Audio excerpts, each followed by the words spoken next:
Olá!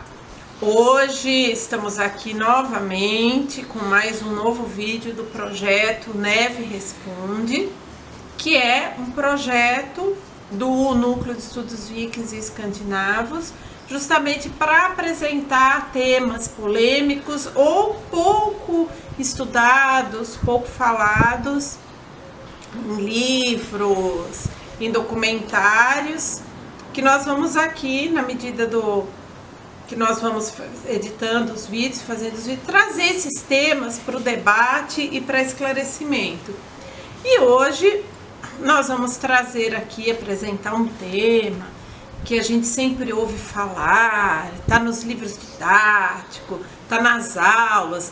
Agora que as aulas todas estão online, a gente ouve os professores comentar, que é a questão dos vikings na América, que alguns livros didáticos apresentam esse conteúdo de maneira às vezes extremamente superficial quando citam, porque a maioria dos livros didáticos no Brasil, é claro, ainda não apresenta esse conteúdo, e o que às vezes a gente ouve falar é que esse tema não é abordado tanto nos livros didáticos como nas aulas. Os professores falam, mas isso é um tema muito recente, não tem ainda, a gente ainda não pode ficar falando dele porque é muito recente.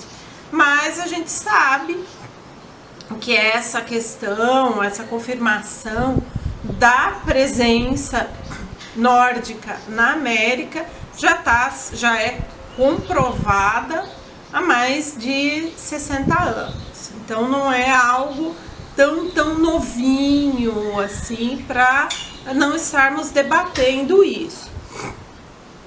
Então a gente começa que a presença na América dos nórdicos começou quando, numa contenda, o Eirik, o Vermelho, foi expulso e ele teve que cumprir o exílio de 3 anos, e ele navegou e acabou sendo o descobridor da terra que hoje é a Groenlândia, que ela faz parte do conjunto do continente americano, né, ali das terras que compõem a América.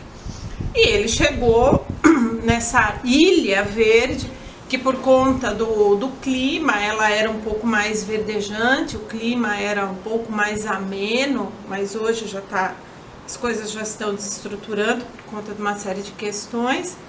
Enfim, na Groenlândia, ali nos fiordes, as terras eram um pouco férteis e ali brotariam grãos, daria para se cultivar grãos, pastagens para o gado, para os ovinos e para os caprinos, mas por conta da geografia e do clima da região, ali não há árvores. Então, hoje não tem árvores ali.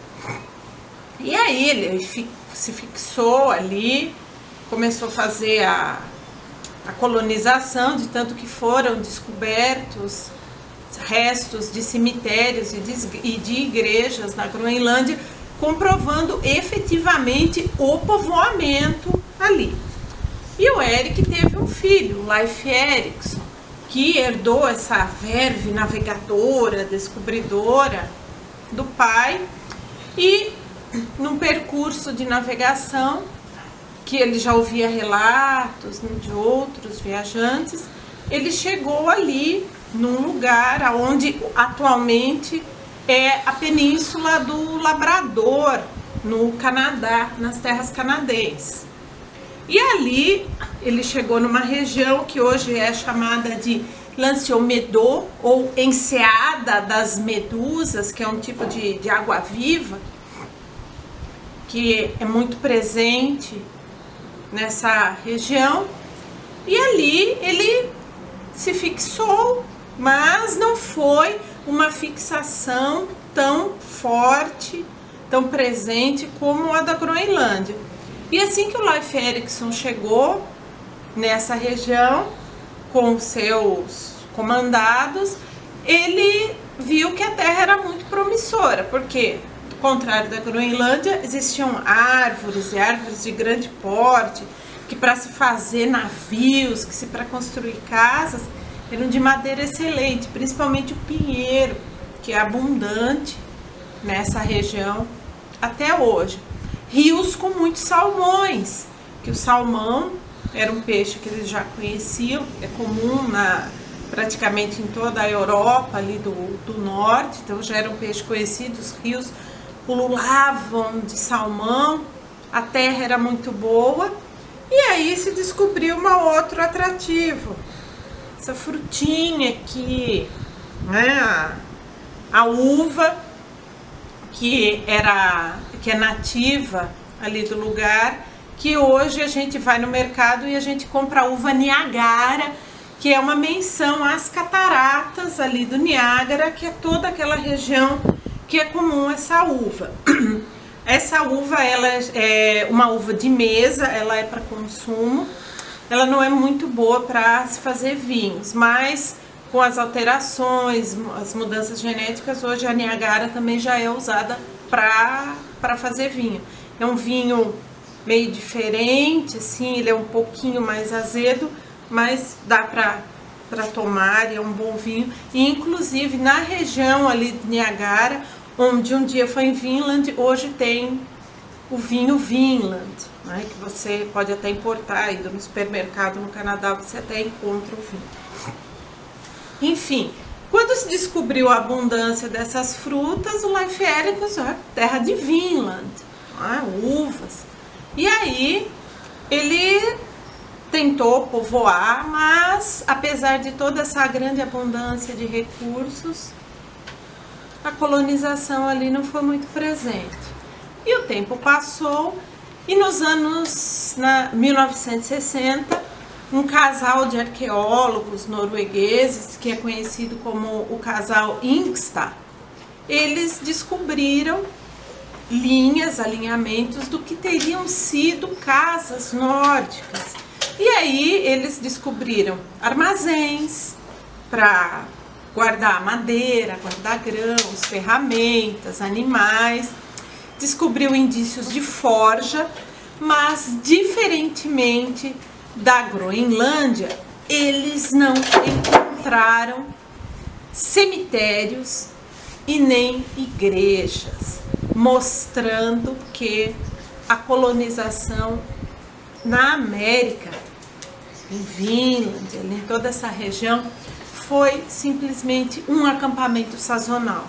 Se passavam ali as estações mais quentes, extraindo madeira, colhendo uvas, plantando grãos, cereais e depois iam embora. Uma das razões apontada pelos estudiosos de que a colonização na América não foi à frente foi justamente a ausência de madeira na Groenlândia para se fazer navios e as poucas pessoas também que estavam ali na Groenlândia para poderem migrarem para a América e ali estabelecer uma frente de colonização. Não se sabe até hoje se houve colonos que entraram adentro no continente. Isso ainda não é impossível provar. Mas infelizmente no século XIX apareceram muitas falsificações, pedras com inscrições rúnicas que depois se constatou serem falsificações numa tentativa de provar que a colonização da América tinha sido efetivamente realizada pelos nórdicos. E isso não aconteceu, até agora não se tem provas.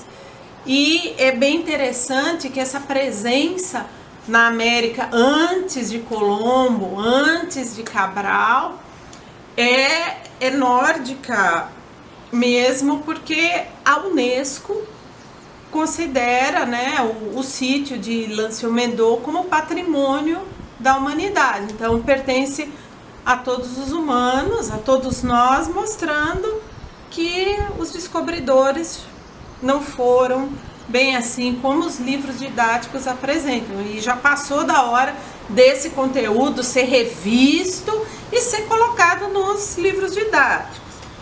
E uma outra polêmica, essa sim, até hoje, é sites de internet, são fotos, hora outra, hora também aparece sempre alguém, e os vikings estiveram no Brasil. E qual que é a prova disso? Para quem mora na cidade do Rio de Janeiro, conhece a Pedra da Gávea, e quem não mora lá também, porque é um ponto turístico muito divulgado, tem uma erosão numa lateral da pedra, que quando você olha, parece os olhos, né? Os olhos, a boca, a barba de um homem, que é chamada de Esfinge da Gávea, fazendo uma ligação com a Esfinge do Egito, porque é só o rosto, né? Esfinge, mas aquilo já está provado.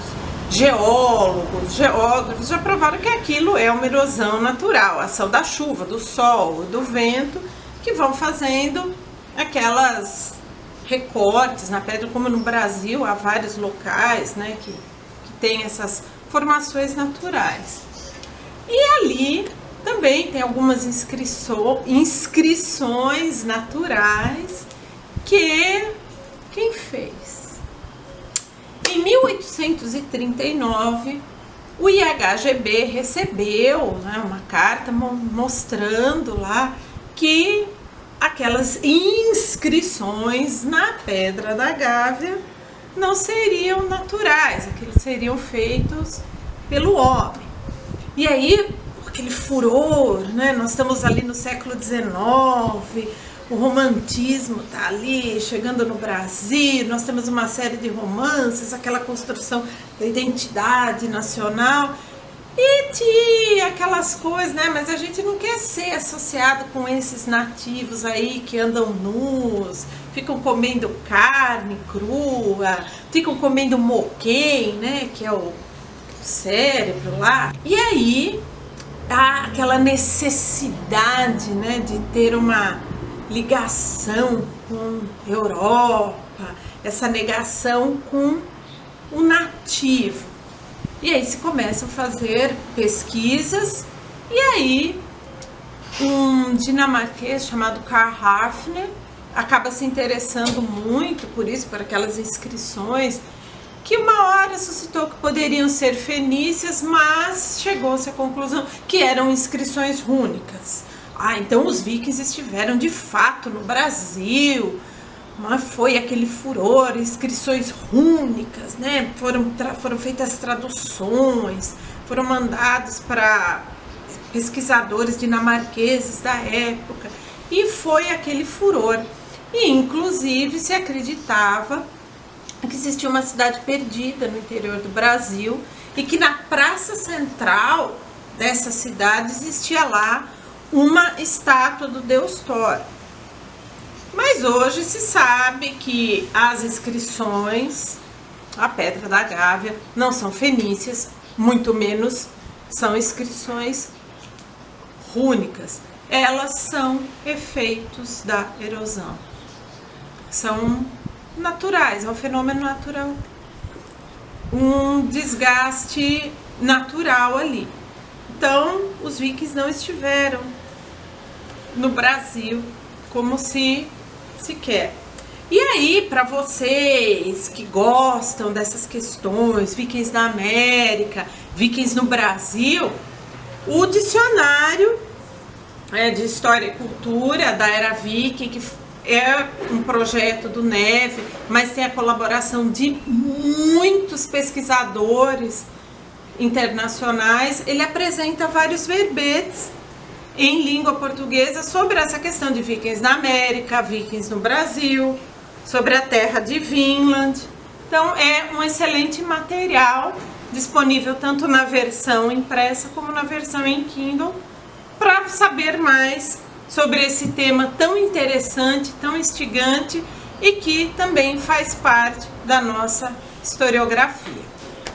Então, agradeço a todos. Quem tiver interesse, se inscreva no nosso canal e muito obrigada. Tchau!